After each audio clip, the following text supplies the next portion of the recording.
What I want to do is kind of highlight when you go from a Supreme to a Centurion NV, the big differences here. Here in the sun pad area, the NV is actually going to have a gator step walkway going from the swim platform into the cockpit of the boat. The Supreme is going to be all vinyl sun pad. Next, we're going to have the availability of a slide seat. That is not an offering with Supreme, but as soon as you jump to a Centurion NV, you can put those seat backs on this side facing rear, or you can put it on the opposite side facing forward. Next noticeable difference is going to be the tower option. This is electric. Going to a Supreme, this one is manual. Dash configuration is going to be a lot different. You're going to have a larger touch screen off to the right. It is a single. It is still going to have all the functions that all of our other models have, from ballast, surf, profile, navigation, music, settings. So you're going to have a larger user interface here. We are now going to cruise control.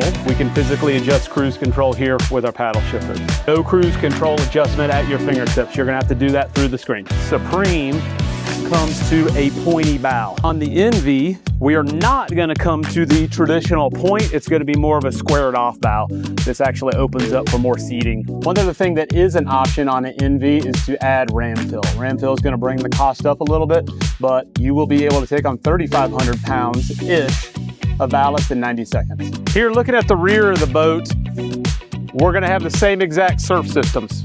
You're going to see our quick surf with silent stinger, quick surf, silent stinger. The big difference is that on the NV, we're going to have our Lenco Smart actuators, and then on the Supreme, we're going to have our standard Lenco actuators. Our pride that we take in optioning our boats correctly is going to be appropriate horsepower. The NV is going to have a ZZ5. And in this Supreme S240, we're going to have a 450 horsepower 6 liter. This is on the NV, it actually has integrated grab handles on the swim platform, both port and starboard side. You come to the Supreme, and it is just going to be a flat finish. Stepping up on the swim platform, looking at the transom, the first thing that you're going to notice is you're actually going to have your HD camera here at the rear. Supreme is not going to have a rear camera. So that Cobra seat basically has these notches right here to where you, the driver,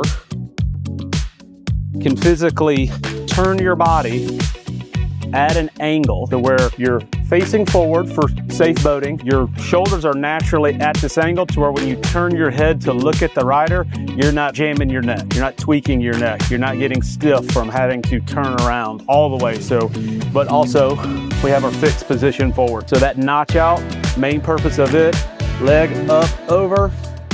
Your shoulders are at a diagonal angle, you can turn and look easily without jamming your neck up, and then you can also easily look forward. Going to the Supreme, we're just gonna have a traditional bucket seat. You're not gonna have that notch out for your leg. You could still turn, but it's not designed for the leg up and over. So one of the unique things that we do is that every single one of our boats is optioned as if I was gonna be the end user. You go, hey, what does that mean? Well, there's some options that I don't wanna be caught on the water without. One being bow filler cushion, 2 being wireless phone charger, 3 being wind dam, 4 being cockpit heater, 5 being transit remote. And that's why we carry these 2 specific lines. Engineering wise, from the water line down, all the engineering is very, very comparable, where we spin off 90% similar, the same way through the whole model lineup.